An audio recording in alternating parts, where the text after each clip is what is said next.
Улсын их хурлын чуулганаар хилцэх асуудлыг бид дэгийн тухай хуулиар тодорхой цаг хугацаанд багтаж хэлэлцдэг, улсын их хурлын гишүүд бүлэгт болон бүлэгт харьяалагдаагүй гишүүдээс асуух асуултын тоо тодорхой, хугацаа тодорхой болсон учраас чуулганыг маш тодорхой цаг хугацаанд товлж хуралдуулдаг болно гэсэн ийм зарчмыг барьж байгаа. Тухайлх юм бол одоо Пүрэв гаригийн чуулганы үдээс өмнөх хуралдаан яг хилцэх асуудлын хугацаатай холбоотойгоор 10 цагт эхлээд 11 цагт юм уу, 11 цаг 30 минутанд юм уу, 12 цагт өндөрлөх хугацаа тодорхой. Үдээс хойших чуулганы нэгдсэн хуралдаан бас үдээс хойшдоо эхлэх цаг нь тодорхой, дуусах цаг нь тодорхой байдлаар чуулганы хуралдааныг зарлаж улсын их хурлын даргын дэргэдэх зөвлөлөөс ингээд зохион байгуулалтыг болж эхэлж байгаа. Тийм учраас гишүүдэд тавих шаардлага юу вэ гэхээр тухайн асуудал өөрөө богино хугацаанд хэлцэж байна. Цаг 30 минут 2 цагийн хугацаанд хэлцэж байна. Тэр асуудлыг хэлцэж байхад гишүүд бүрэн оролцоотой байх шаардлагыг улсын их хурл талаас шаардлага бол тавьж ажиллана.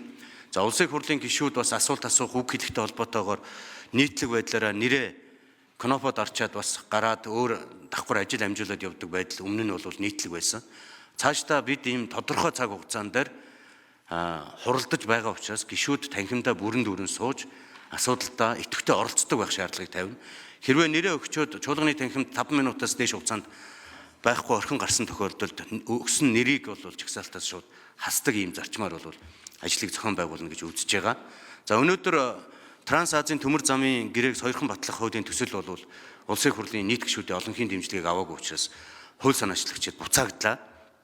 Цаашдаа бид аливаа байдал дээр хариуцлагатай хандах үүднээс энэ улсын их хурлын гишүүдийн бас шүүмжилдэг, олон нийтийн шүүмжлэлийн дагуу унсан саналыг босгохын тулд олон удаа гормын санал хураалгаж асуудлыг авч явдаг энэ байдлыг бол таслан зогсооно. Аль талдаа бүгдээрээ хариуцлагатай хандах үүднээс гишүүд энэ асуудал дээр одоо зарчмын хувьд дэмжиж оролцсон бол асуудал шийдэгдээд явдаг. Энэ хэлбэр байна гэдгийг бас та бүхэндээ хэлхийг хүсэж байна. Олон нийт улсын их хурлаас энэ л зүйлийг хүсэж байгаа.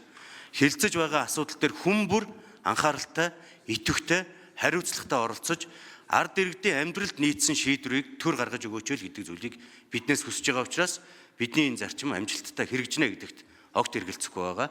Тэгээ улсын их хурлын гишүүдэд ажлын амжилт хүсье. Баярлалаа.